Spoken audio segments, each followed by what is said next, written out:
안녕하세요. 오늘의 데일리 뉴스레터에 오신 것을 환영합니다. 우크라이나에 살상 무기를 지원하지 않는다는 방침이었는데 그 방침을 재검토하겠다. 구체적으로 어떻게 할지는 러시아 쪽도 차차 아는 게 흥미진진하지 않겠느냐? 전쟁의 흐름을 바꿀 수 있는 초강 대국이 우크라이나를 도울 것인가? 폴란드 매체 WP텍 한국이 우크라이나에 살상 무기를 지원할 수 있다고 발표하자 러시아가 발칵 뒤집히고 서방 세계가 흥분감을 감추지 못하고 있습니다. 서방의 많은 언론들이 한국이 드디어 무기 지원을 선포했다고 알리며 한국의 지원으로 인해 우크라이나 전쟁의 판도가 달라질 것이라고 말하고 있습니다. 먼저 폴란드 매체 WP테크는 20일 전쟁의 흐름을 바꿀 수 있는 결정이다. 초강 대국이 우크라이나를 도울 것인가라는 제목으로 보도했습니다. 이 매체는 글로벌 파이어파워에 따르면 세계에서 5번째로 강력한 군대를 가지고 있는 국가로부터 우크라이나는 어떤 장비와 보급품을 받을 수 있습니까? 라고 물으며 한국 정부의 발언의 해석에 열중했습니다. 장호진 국가안보보좌관이 우크라이나에 제공하는 무기 유형에 관해 전략적 모호성을 유지할 것이라고 하면서 치명적이든 아니든 무기 지원에는 다양한 옵션이 있습니다. 일반적인 살상 무기가 아닌 정밀 무기의 종류도 많습니다라는 말을 전했습니다. 그러면서 한국은 우크라이나인들에게 귀중한 어떤 무기를 갖고 있습니까? 물으며 155포탄을 가장 먼저 지목했고 이것은 우크라이나를 돕기 위해 전선으로 보내진 나토 장비에 사용되는 표준 탄약이라고 했습니다. 또한 러시아 전차들을 격파할 수 있는 휴대용 대전차, 무기신궁, 자주대공포 K-30BO, 천궁이를 비롯해 K-9자 주포와 K-2 전차가 있다고 했습니다. 전세계 군사정보를 다루는 SNS에서는 지금 한국이 우크라이나에 살상 무기를 지원한다는 소식에 크게 술렁이고 있는데 한국 정부의 발표가 나자마자 이러한 반응이 나오고 있습니다. 한국은 매우 화가 났으며 이제 우크라이나에 실제 치명적인 무기 지원을 제공하기 시작할 수도 있습니다. 한국의 K2 전차를 가져오자 K2, K9, K21, K239 그들은 K9과 K1A를 보낼 수 있습니다. 한국은 꽤 좋은 제트기인 KF-21을 만듭니다. 아마도 전투기 대여섯 대 정도는 여유가 있을 것입니다. 재고하지 마세요. 그냥 보내주세요. 한국은 자신이 자유세계의 일부라는 것을 기억합니다. 한국의 형제들이 게임에 돌아왔습니다. 그들은 김정은이 러시아에게 보낸 것을 찾았지만 그것을 좋아하지 않았습니다. 그들의 포병 생산 능력은 진정한 게임 체인저가 될 수 있습니다. 정말 말이 됩니다. 그들은 북한이 문제를 일으키도록 도울 수 있는 것이 아무것도 남지 않도록 러시아가 패하도록 도와야 합니다. 군사에 관심이 많은 서방 세계의 네티즌들은 한국이 살상 무기 지원을 할 수 있다고 하자 환호성을 치며 많은 요구들을 했습니다. 또한 네티즌이 한국은 105포탄을 풍부하게 보유하고 있습니다라는 글이 눈에 띄었습니다. 한국이 과연 어떤 무기를 전달할지 대한 궁금증이 커지는 가운데 한국이 제공할 수 있는 흥미롭고 실용적인 옵션 중에 105포탄이 있습니다. 원래대로면 이걸 쓸 포엠100 1계열가 2000여 문에 달하지만 대부분은 퇴역할 예정이고 K105A로 개조되어 자주화되는 물량은 많이 잡아도 500문이 채 안됩니다. 게다가 우리 군에서 K105A1은 기존의 박격포를 대체하는 성격이 강하고 포병의 주력은 압도적으로 155인 만큼 전시 탄약 소유도 155에 비해 상대적으로 적습니다. 지금 약 340만 개의 105포탄이 재고로 있는데 우크라이나는 10%만 받아도 굉장한 양이라고 했습니다. 지난 4월 우크리아나 국방부의 요청으로 인해 미국 싱크탱크 전략국제문제연구소 CSIS가 한국산 105포탄 지원을 제안하기도 했습니다. 우크라이나 국방부는 지난 3월 러시아와 협력하는 북한을 예로 들며 한국에 패트리엇을 제공해달라고 요청했습니다. 하지만 우리 정부는 살상 무기는 지원하지 않는다는 기존 입장을 재확인하며 거절했습니다. CSIS는 보고서에서 한국이 미국을 통해 105포탄을 우회 지원하면 미국이 155포탄으로 상환해주는 방식을 제안했습니다. CSIS는 한국이 여유있게 사용할 수 있는 포탄은 105라며 한국이 보유한 340만 개 포탄은 우크라이나가 운용하는 모든 105 곡사포와 호환된다고 분석했습니다. 당시에 한국은 거절했지만 이제는 무려 340만 개의 105포탄이 우크라이나 전장으로 갈 수 있다고 보고 있습니다. 비록 이 무기가 노후화되고 사거리도 짧다고 하지만 전장에서 100만 발 이상이라고 하면 굉장한 화력이라며 이것만 보내줘도 굉장한 역할을 할 것이라고 했습니다. 한국 정부는 20일 푸틴이 북한과 정상회담 이후 북러 조약의 군사개입 조항에 대해서 북한이 전쟁 상황에 놓이면 즉시 군사 지원을 한다는 것으로 우리에 대한 심각한 안보 위협이라고 했습니다. 군사 전문가들은 이 조항에 대해 한반도 유사시 러시아가 군사적으로 개입할 수 있는 길이 열렸다는 것으로 레드라인을 넘었다고 본다고 경계했습니다. 또한 전문가들은 사실상 북러 동맹의 복원이라고 봐야 하고 최악의 상황으로 보고 있습니다. 이번에 푸틴이 방북해서 북한과 동맹 수준의 조약을 맺은 것은 지난 3월 북한이 부족한 포탄을 지원해줬기 때문인 것으로 해석되고 있습니다. 현재 우크라이나 전쟁에서 가장 중요한 것인 포탄인데 제 아무리 무기가 많아도 포탄 부족으로 힘을 쓰지 못하고 있다고 했습니다. 이에 지난 3월 북한이 포탄 150만 발 이상을 러시아에 보내줬고 이것이 현재 전세를 바꾸는데 큰 힘이 되었다고 했습니다. 하지만 이 150만 발은 북한이 1970만 1980년대 생산한 50년이 더 넘은 포탄으로 노후화로 인해서 무려 절반가량이 제대로 작동하지 않았습니다. 북한제 포탄을 썼다가 러시아군의 전차가 자폭하는 사고가 발생해 처참한 몰골이 공개되기도 했습니다. 군사 전문가들은 북한산 탄약은 조기 폭발로 인해서 자주포 등 러시아 무기가 파괴되거나 손상되는 사고가 증가했다고 했습니다. 디펜스 익스프레스는 지난 9일 북한이 러시아에 공급한 탄약 곡사포 가운데 무작위로 선정한 5발을 점검한 결과 포탄 추진체 함량이 제각각이고 장약 재질이 다르거나 내부에 포함돼야 할 구리선이 빠져있는 것도 있었다라고 보도했습니다. 이 때문에 북한제의 포탄 사거리가 일정하지 않고 전장에서 제대로 쓸 수가 없다고 했습니다. 그런데 이런 형편없는 탄약과 비교도 할 수 없는 최상급의 탄약을 한국이 지원하려 하고 있습니다.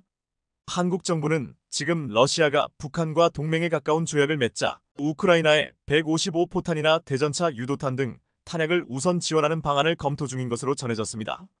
지난해 유출된 미국 행정부의 비밀 문건에 미국이 한국에 155포탄을 요청하면 어떻게 대응할지를 놓고 김성한 전 국가안보실장과 이문희 전 대통령 외교비서관이 논의한 내용이 담겨 있었습니다. 그만큼 지금 서방의 무기 지원 요청은 강경한 수준으로 해석되고 있습니다. 그러나 한국은 당시 러시아를 규탄하면서도 인도적 지원 방침을 굽히지 않았는데 이제는 상황이 달라졌습니다. 현재 우크라이나 전장에서 가장 필요로 한다는 155포탄을 가장 많이 가지고 있고 가장 빨리 생산할 수 있는 나라가 한국입니다. 한국은 포병 전력에 모든 걸 쏟아붓고 있어 국방부를 포방부라고도 부를 정도인데 한국은 155 자주포 최대 운용 국가가 되었는데 견인포 포함 155만에도 3.000문이나 됩니다. 155포탄은 우크라이나 전쟁에 모두 보내져 고갈되어 최근 400까지 가격이 뛰었는데 한국은 공식적으로 알려져 있지 않지만 300만 발이 넘는 양을 비축하고 있는 것으로 알려져 있습니다. 유럽이 1년 동안 생산할 수 있는 탄약 생산량이 30만 발에 불과한데 한국의 보유량은 엄청난 수준입니다. 나토 회원국은 재래식 무기 생산 시설이 거의 없고 미국도 첨단 무기 생산 시설에 집중하면서 재래식 무기를 등한시에 155포탄 생산량이 한 달에 1만 발밖에 되지 못한다고 했습니다. 그래서 미국과 유럽은 한국만 바라보고 있었는데 푸틴이 지금 서방 세계의 염원을 이뤄준 꼴이 되었습니다. 한 해외 네티즌은 푸틴이 절대 건드리면 안 되는 한국을 건드렸다며 스웨덴과 핀란드를 나토에 몰아넣은 후 러시아 대전략가의 차기작이라고 비꼬아 말했습니다. 현재 한국의 풍산 설비에서 생산할 수 있는 탄약량이 월 20만 발 정도로 보고 있는데 일각에서는 한국은 부울경의 중공업공단과 전남화학공단에서까지 찍어내면 일주일에 전 세계가 쓸 수 있는 양을 생산할 수 있을 정도의 능력을 가지고 있다고 말하고 있습니다. 푸틴은 한국이 우크라이나에 살상 무기를 공급하면 실수하는 것이라면서 그렇게 되면 북한의 초정밀 무기를 공급하는 것을 배제하지 않는다고 언급했습니다. 푸틴은 자신이 한국에게 해서는 절대 안 될 레드라인을 넘어놓고 또다시 겁박을 했습니다. 만약에 한국이 포탄을 지원하고 푸틴이 또 잘못된 판단을 한다면 러시아가 정말 원치 않았던 한국산 포탄과 더불어 최강 무기들이 러시아 군대를 초토화시키는 장면을 보게 될 것이라고 말하고 있습니다. 서방 세계는 게임 체인저 한국의 참여를 적극적으로 환호하고 있습니다. 155-52구경 자주포 K9 A1EGY는 이집트에서 공동 및 현지 생산은 가장 중요한 것 중 하나입니다. 현 시대 최대의 성과입니다. 이집트는 이러한 유형의 무기 시스템을 주요 생산기지로 만들려는 이유입니다. 탄약 공급 차량 K10은 104발을 장전할 수 있으며 포병 탄약을 장전하는 데 사용됩니다. K9A1EGY에 공급됩니다. 지난해 10월 이집트 제3야전군 제4기 갑사단의 군사 퍼레이드에 K9 자주포와 K10 탄약 운반진갑차가 등장했습니다. 압델 파타 LCC 이집트 대통령이 사찰하는 행사로 엄청난 규모를 자랑했습니다. 퍼레이드에서는 K9 자주포 외 미국산 중거리 지대공 미사일 호크와 단거리 방공 미사일인 토르 M이 포병 시스템 쉴카 등도 대거 등장했습니다. 그런데 이집트 엑스트라 뉴스가 이 영상을 유튜브에 올리자 현지에서는 이 영상이 꾸준히 큰 인기를 얻고 있는데 주목해서 볼 부분이 있습니다. 방송 해설자도 K구자 주포를 도입한 것이 이 시대 최대의 성과라는 말했는데 가장 시청률이 높게 나오는 지점이 바로 K구자 주포가 나오는 장면이라는 것입니다. 그만큼 이집트와 중동 지역에서 K구자 주포가 도입되었다는 것에 큰 자부심을 느끼고 있는 것으로 해석되고 있습니다. 이집트는 한국에 K구자 주포 200문을 2조 원에 계약하고 올해 말까지 초도 불량을 받고 이후 현지 생산으로 자체 수요를 충당할 계획입니다. 이집트 아흐메드 모르시 방산물자부 장관은 이미 K구자 주포를 원하는 많은 중동 국가와 아프리카 국가들과 양자 협상을 시작했다고 말했습니다. 이집트가 K구자 주포 라이선스 생산으로 수출의 전진기지 역할을 하겠다는 것입니다. 이집트가 K구자 주포를 도입하기 전 테스트한 영상이 당시 큰 화제를 불러일으켰는데 영상 속 K구는 1분 55초경 사막에서 표적을 명중시켰고 2분 4초에 해상 포격으로 표적함을 산산조각나는 장면이 나옵니다. 자주포로 바다 위의 함선까지 격파시키는 것을 보고 이집트 관계자들은 크게 놀라며 환호했습니다. 이 장면 다음에 바로 계약하는 장면이 나오는데 이 순서에는 중요한 이유가 있었습니다. 이집트가 가장 큰 인상을 받은 것이 바로 K구자 주포가 함선을 명중시켜 폭발시키는 장면이었기 때문입니다. 이 장면을 보고 바로 계약을 결심했다고 했습니다. 이집트는 지중해와 홍해를 끼고 있어 해안 방어가 중요한데 이 장면을 보고 전 세계에서 유일하게 해군에서 K구자 주포를 도입하는 나라가 되었습니다. 이집트의 지상군은 현재 미국산 M109 곡사포의 버전 A, A3 및 A5를 운용하고 있는데 이 자주포들이 노후화되어 지상군과 해군 모두를 위한 능력이 향상되고 더 긴 사정거리를 갖춘 새로운 대포가 필요한 상황이었습니다. 이에 K구자 주포가 선택받았다고 했습니다. 프랑스 넥스터의 카이사르시저, 러시아 칼리치 KOALITSIYA, SV, 중국 PLG-45 등도 도전장을 냈지만 K구자 주포의 경쟁자가 되지 못했습니다. 러시아의 자주포 칼리차는 인도에서도 K구자 주포와 대결한 바 있습니다. 그동안 러시아산 무기를 주로 도입해왔던 인도였기에 현지에서 러시아는 가장 강력한 경쟁 상대였습니다. K구자 주포는 인도에서 러시아 자주포와 최종 경합했는데 통상 언덕 주행 평가는 콘크리트로 만든 일정 경사각 도로를 사용합니다. 그런데 인도는 실제 자신들의 작전 지역인 모래 언덕에서 시험 평가를 하자고 했습니다. 거센 모래 폭풍에 앞을 분간하기 어려운 상황에서 가파른 모래 오르막을 올라가야 하는 시험이었습니다.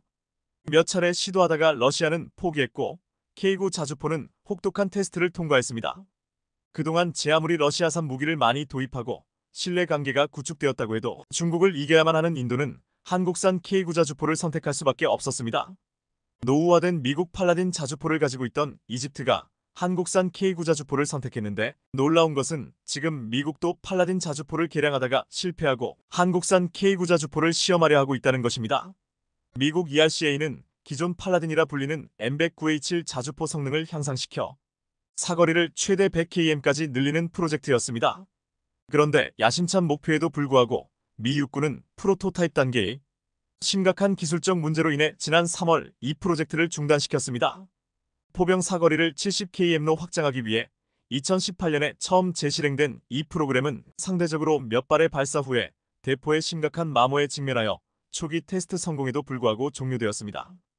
결과적으로 미 육군은 장거리 요구 사항을 충족하기 위해 기존 포병 시스템을 평가하는 것으로 초점을 전환했으며 예산에서 5.5영억만 달러를 할당하여 적합한 확장 사거리 대포 솔루션을 찾아 나섰습니다.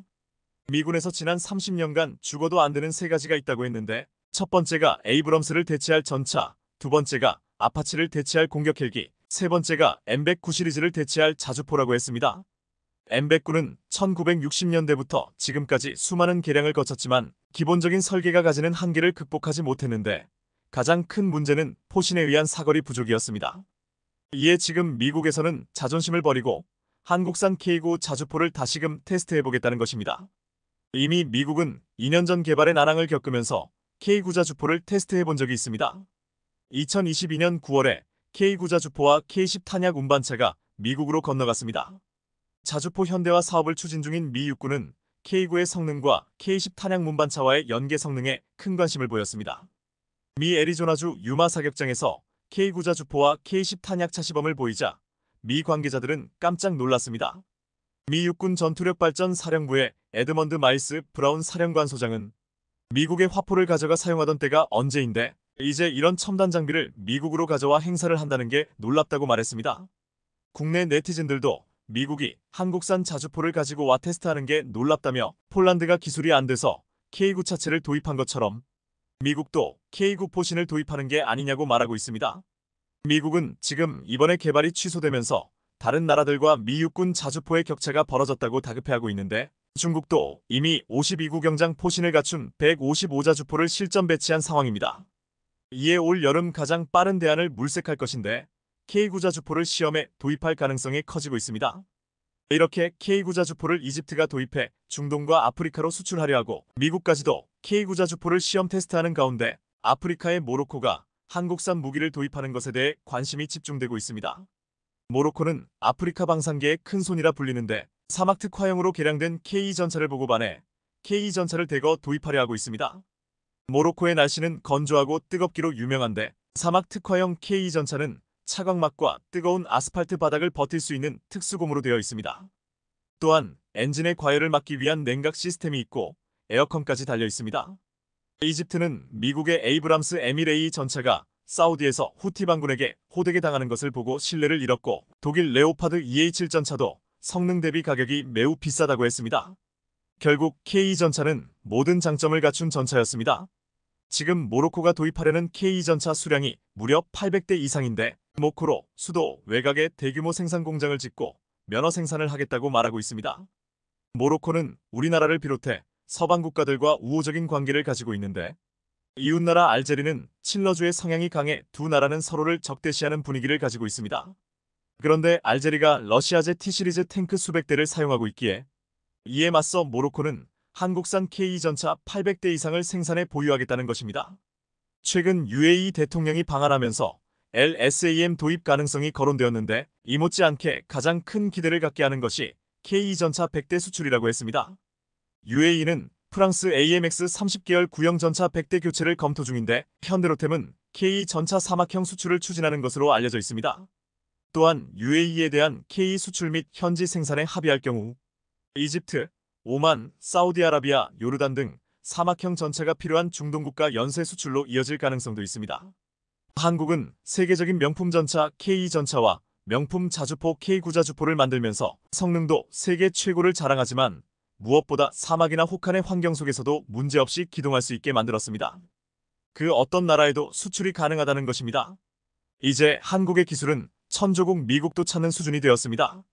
2차 세계대전 이후 무기 수출을 엄격하게 제한해왔던 일본이 최근 6세대 첨단 전투기 수출을 승인한다는 방침을 내렸습니다. 평화헌법을 지켜야 하는 일본이 전투기를 수출할 수 있는 나라가 된다는 것인가? 안팎의 시선이 쏠렸는데요. 일본은 지난 26일 국무회의에서 전투기 수출을 승인한다는 방침을 내렸고 이에 따라 일본과 방위장비 기술 이전 협정을 맺은 15개국에는 전투기를 수출할 수 있게 되었습니다. 하지만 일본은 지금 당장 팔 수 있는 6세대 전투기가 없습니다. 혼자서 만들 수 있는 기술력도 없습니다. 그럼 왜 이런 쇼를 벌이느냐? 일본은 영국, 이탈리아와 함께 6세대 전투기 개발을 발표한 바 있는데요. 이 전투기는 2035년이 되어야 실전 배치가 가능할 전망입니다. 이것도 어디까지나 세 나라가 불협화음을 내지 않고 순조롭게 개발에 성공한다는 전제하에 말입니다. 오는 2035년 실전 배치를 목표로 6세대 전투기를 공동 개발하기로 한 세 나라의 전투기 개발 사업은 현재 설계 단계에 있습니다. 앞으로 5년 동안은 성능과 사양을 확정짓는 과정을 거쳐야 합니다. 그럼 일본은 왜 전투기를 팔 수 있는 나라인 것처럼 이런 쇼를 벌인 것일까요? 일본 정부와 일본 방산업체가 단숨에 글로벌 방산 강국의 대열에 오른 한국의 방산 수출 성과에 자극을 받았다는 분석이 나오고 있습니다. 일본은 지난 2차 세계대전 패배 이후 방산물자 수출을 금지하는 평화헌법을 유지해왔습니다.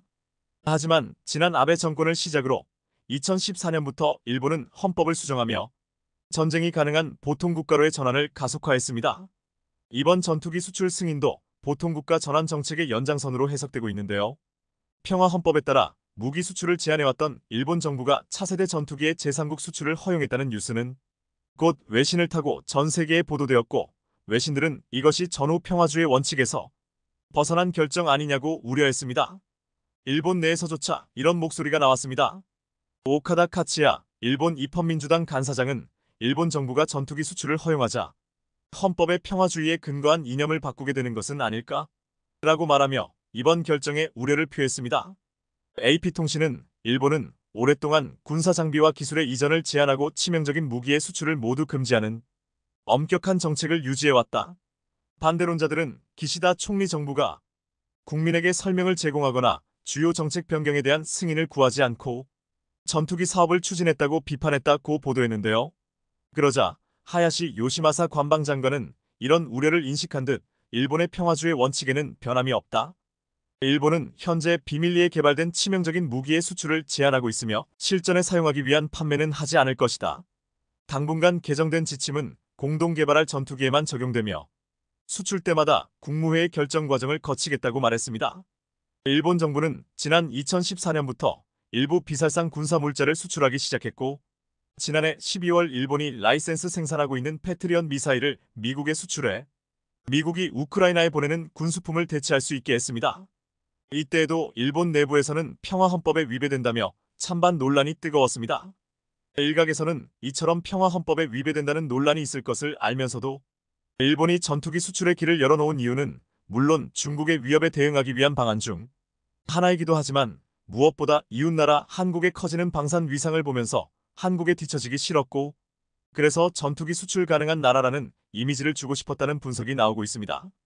우크라이나 전쟁 이후 세계 방산 시장이 눈에 띄게 커지고 있고 이 과정에서 한국은 2021년 폴란드에 KEK-9 등 각종 기갑 차량을 판매하는 등 세계 방산 시장에서 입지를 탄탄히 해가고 있습니다. 지난해 12월 국방부가 발표한 자료에 따르면 지난 2년 동안 한국의 방산 수출은 평균 150억 달러 이상의 수출 성과를 냈고 특히 작년에는 폴란드 외 수출이 68%나 증가하며 수출 대상 국가가 다양해졌습니다. 전투기 수출 역시 2023년 사상 처음으로 10억 달러를 뛰어넘어 2022년에 비해 321% 증가한 10억 1천만 달러 수출액을 기록했습니다. 한국의 이런 성과를 보면서 그간 평화헌법에 가로막혀 방산 수출이 실질적으로 불가능했던 일본은 배가 아팠을 것입니다. 지금 일본 방산업체들의 사정은 더욱 안 좋습니다. 일본 방산업체들은 기껏 개발한 장비들도 일본 자위대에게만 납품이 가능하기 때문에 수출이 가능한 한국 업체들에 비해 제품 개발 시 채산성이 매우 떨어져 있습니다. 일본 업체는 방위성과 계약 시 평균 8% 정도로 이익률을 상정하고 있지만 재료비 급증 등을 이유로 실제 기업의 영업이익은 23% 수준에 불과합니다. 이렇다 보니 일본 업체들은 방위산업에 뛰어들려 하지 않았습니다. 하지만 최근 우크라이나 전쟁, 이스라엘 하마스 전쟁과 한국 방산업계의 성장을 눈으로 본 일본 정부는 다시 방산 생태계를 구축하려고 애를 쓰고 있는 것으로 보입니다. 방위업체 소멸이 자국 방위력 약화로 이어질 수 있다는 위기감에 자극을 받은 셈인데요. 하지만 마음만 먹는다고 하루아침에 방위산업 생태계가 만들어지는 게 아닙니다. 방산 전문가들은 일본 기업의 수출 경험 부족, 일본 내 순수한 방산 업체가 없다는 점 등이 한계로 작용하면서 일본이 단시일 내 세계 방산 시장에서 목소리를 내기는 어려울 것이라고 분석하고 있습니다. 이렇게 영국, 이탈리아와 함께 차세대 전투기를 만든다는 계획은 아직 설계와 예산 확정 단계에 불과한 일본이 차세대 전투기를 제3국에 판매할 수 있게 되었다는 뉴스는 그야말로 공허한 외침입니다. 반면 한국은 벌써부터 6세대 전투기 개발을 위한 AI 엔진 개발에 착수했습니다. 최근 한화에어로스페이스는 1만 번째 엔진인 공군 TA-50 훈련기의 F404 엔진을 생산하고 항공엔진 1만 대 출하식을 열었습니다. 출하식 이후에는 KF-21에 장착할 F414 엔진 생산을 위한 스마트 엔진 공장 착공식도 진행했습니다. 한화가 오는 2025년까지 약 400억 원을 투자해 약 5,000평 규모로 조성되는 스마트 엔진 공장은 IT 기반 품질 관리와 물류 시스템을 갖춘 지능형 공장으로 지어집니다. 한화는 엔진 1만 대 생산을 달성하면서 2030년 중후반까지 한국 정부와 함께 KF-21 엔진과 동급 수준인 1만 5천 파운드급 엔진 개발에 나서겠다고 발표했는데요. 기존에는 해외 업체 라이선스를 기반으로 국내에서 국산화 기술 협력 생산을 추진했지만 앞으로는 전투기급 독자 엔진 기술을 확보해 자주 국방을 실현시키겠다는 것입니다. 특히 2029년 약 150조 원 규모를 넘어설 글로벌 항공 엔진 시장에 한국이 본격적으로 진입해 대한민국의 미래 먹거리를 만들겠다는 보관입니다. 또한 한국은 국내 업체를 중심으로 한 항공 엔진 분야 생태계 조성에도 나서고 있습니다. 첨단 독자 엔진을 개발하고 향후 무인기와 민항기 엔진 등을 추가로 개발할 계획인데요. 한국의 궁극적인 목표는 AI와 유무인 복합 운용 등이 요구되는 6세대 전투기 엔진 핵심 기술인 엔진 일체형 전기 시동 발전기 ESG와 세라믹 복합 소재 개발 등의 기술을 확보하는 것입니다. 그리고 한국은 6세대 전투기 개발에 든든한 투자자까지 확보한 상태입니다. 한국은 사우디아라비아와 스텔스 기능을 넘어 인공지능, 유무인기 복합 기능을 장착한 사우디는 그동안 6세대 전투기 공동개발국을 찾지 못했습니다.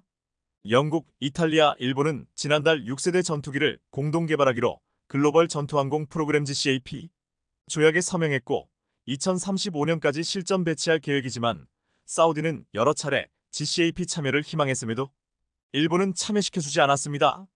결국 6세대 전투기 개발에 참여하고 싶어하는 사우디는 유럽 밖으로 눈을 돌렸고 한국을 찾은 것인데요.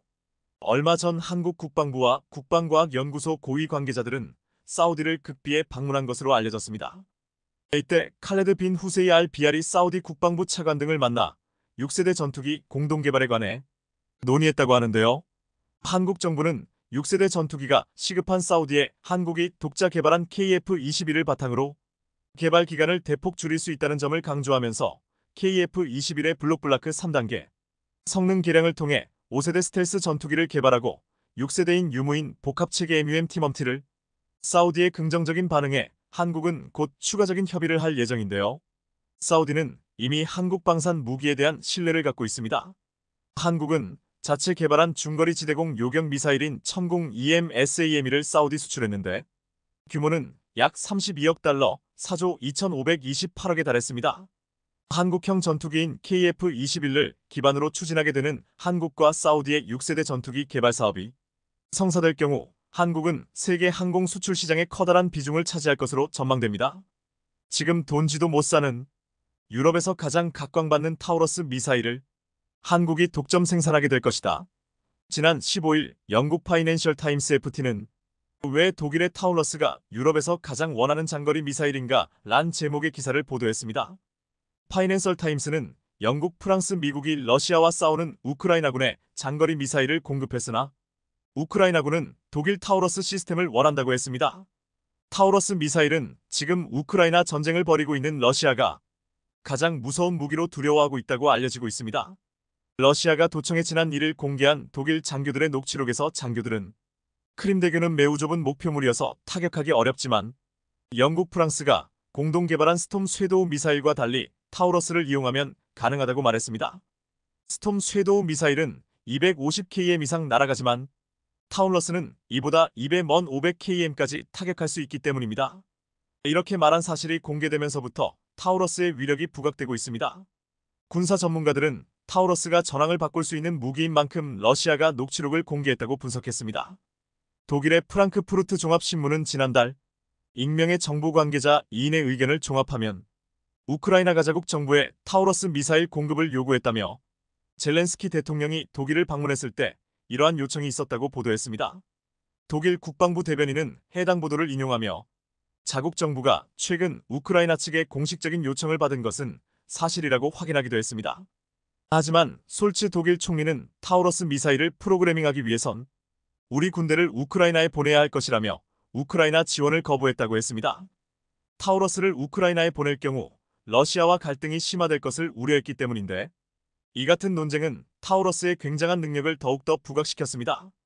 지금 우크라이나가 그렇게 원하고 돈을 얼마를 줘도 살 수 없다는 타우러스 미사일을 비유럽권 국가 중에 한국만이 유일하게 실전 배치하고 있으며 한국 공군은 주력 전투기 IF-15K의 장거리 공대지 미사일로 타우러스 260발을 보유하고 있습니다.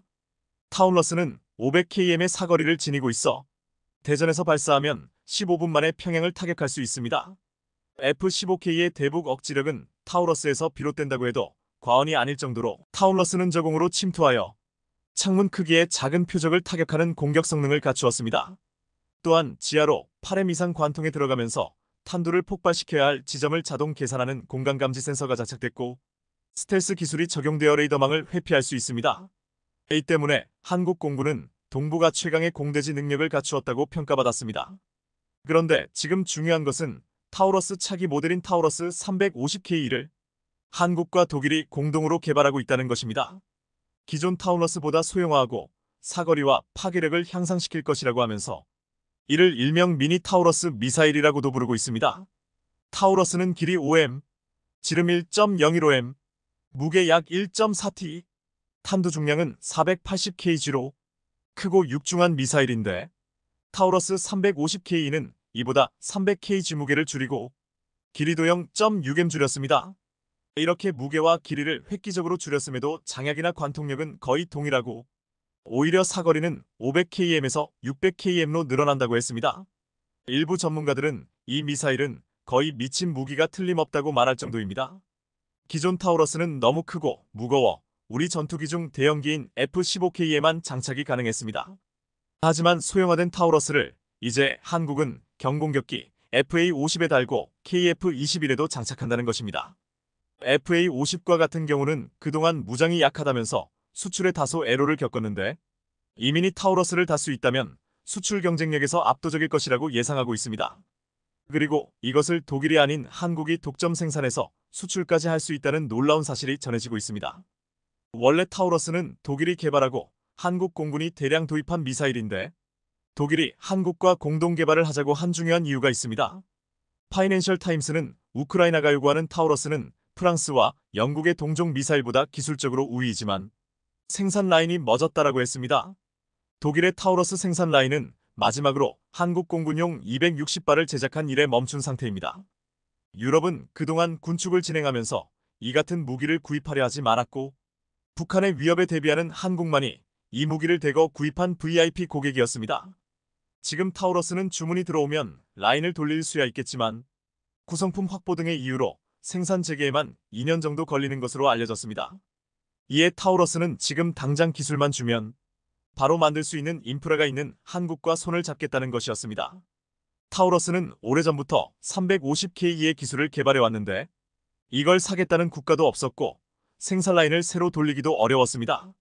이에 한국과 손을 잡고 기술을 전수해서 빨리 만들겠다는 전략이었습니다. 한국도 지금 장거리 공대지 미사일 천룡을 자체 개발하고 있는데 개발을 완료하려면 8, 9년 이상이 걸린다고 했습니다. 하지만 타우러스 350K는 당장 3년 안에 한국이 생산해낼 수 있다고 했습니다. 타우러스 드레브스타드 한국 지사장은 최근 인터뷰에서 이 기술을 한국에게 주면 뭐가 남느냐는 질문에 세계 방산 시장에서 있어 타우러스 시스템즈는 미국의 보잉이나 톡히드 마틴 같은 거대 기업에 비하면 그야말로 보잘것없는 존재에 불과하다며 과감한 마케팅만이 타우러스가 살아남을 수 있는 방법이라 결정했다고 답했습니다. 한국과 손을 잡는 것이 자신의 회사가 살아남을 수 있는 전략이라는 말이었습니다. 전문가들은 곧 한국 독점 생산의 구체적 계획들이 나올 것으로 보인다고 전했습니다. 타우러스 350K가 본격적으로 생산되면 FA-50의 타우러스 무장이 가능해지는데 이것은 경공격기 FA-50의 4세대 이상 전투기급 공격력 확보를 의미한다고 했습니다. 앞으로 FA-50 수출에도 획기적인 전환점이 생긴다는 것입니다. 중국을 상대하는 필리핀은 FA-50 12대를 운용 중인데 이 소식에 환호하고 있고 폴란드도 FA-50 1.25기를 인도받고 총 48대의 기체를 인도받을 예정인데 폴란드에게도 굉장한 소식입니다. 또한 이 두 나라는 앞으로 KF-21 도입에도 큰 관심을 가지고 있습니다. 크리스토퍼 드레브스타드 지사장은 지난 1월 언론 인터뷰에서 FA-50용 타우러스는 3년 내 한국 양산이 가능하다고 밝혔습니다. 한국은 FA-50, KF-21을 만드는 나라로 타우러스를 만들어 전투기에 장착해 바로 수출할 수 있기에 KF-21이 전력화되는 시기에 세계 최강의 장거리 공대지 미사일을 장착할 수 있게 된다는 것이었습니다. 현재 계획상 KF-21 블록 1은 장거리 공대지 미사일을 달지 않았는데 국산 장거리 공대지 미사일 개발에 여러 해가 필요해 KF-21 블록부터 장거리 공대지 미사일을 장착한다는 구상이었습니다. 그래서 장거리 공대지 없는 블록 1의 초도 양산 물량을 줄여야 한다는 것이 한국국방연구원의 사업 타당성 조사 결과였습니다. 장거리 공대지 미사일 천룡의 개발이 늦어 KF-21 블록 1에 장착하지 못한다면 이제 원래 계획대로의 생산뿐만 아니라 조기 수출까지도 가능할 것으로 관측되고 있습니다. 타우러스 드레브스타드 지사장은 향후 개발되는 한국제 장거리 공대지 미사일 천룡과 타우러스 350K를 KF-21의 복수의 미사일로 운용해도 문제가 없다고 말하기도 했습니다. 한국은 먼저 타우러스 350K를 FA-50과 KF-21 블록100을 장착하고 원래 예정대로 천룡 개발을 계속해나가 개발 완료되는 시점에서는 두 개의 미사일을 함께 운용해도 된다는 말이었습니다. 지금 이 같은 사실은 KF-21을 도입하려고 하는 국가들에게는 희소식이 되고 있습니다. 빨리빨리의 날이 한국은 자체 개발에 시간이 소요되면 과감하게 다른 나라의 선진 기술을 도입해 최강의 무기를 가장 빨리 만들려 하고 있습니다. 이것이 수출로 먹고 사는 나라 한국의 강접이었습니다. 지난해 우크라이나의 제트 엔진 1기를 도입해 KF-21 엔진 독자 개발에 박차를 가하는가 하면 이번에는 독일 타우러스 미사일 기술을 도입해 독점 생산으로 FA-50과 KF-21에 빠르게 장착하려 하고 있습니다. 이것이 모든 기술을 자체 기술로 해결하려다가 비용과 시간이 많이 들어 수출을 엄두도 내지 못하는 일본과 극단적으로 비교된다고 했습니다. 이제서야 일본은 다른 나라와 손을 잡으려 하는데 그러는 동안 이미 세계 방산 시장에서 한국은 압도적으로 치고 올라가고 있습니다. 최근 인도네시아 매체 조나자카르타는 일본 KF-21보람의 프로그램에서 한국에 방치된 인도네시아의 6세대 스텔스 전투기 구입 지원이라는 제목의 기사가 올라왔습니다. 이 기사에서 인도네시아가 한국의 KF-21 사업에서 소외되고 있다며 한국에게 경고하는 식으로 인도네시아가 KF-21보람의 공동 개발을 중단하고 일본과 6세대 전투기 개발 프로그램으로 눈을 돌릴 수 있다고 말했습니다. 전문가들은 4세대, 5세대 전투기도 만들지 못한 일본이 6세대 전투기를 만든다는 말이 터무니없다고 말하고 있는데 국내 네티즌들은 이참에 인도네시아가 빨리 한국과 결별하고 일본과 6세대 전투기를 만들었으면 좋겠다고 말하고 있습니다. 그렇게 되면 5년 후쯤 인도네시아는 타우러스 미사일을 달고 KF-21을 운용하는 말레이시아, 필리핀 등 인근 국가들을 만나게 될 것이라고 했습니다. 시청해주셔서 감사합니다.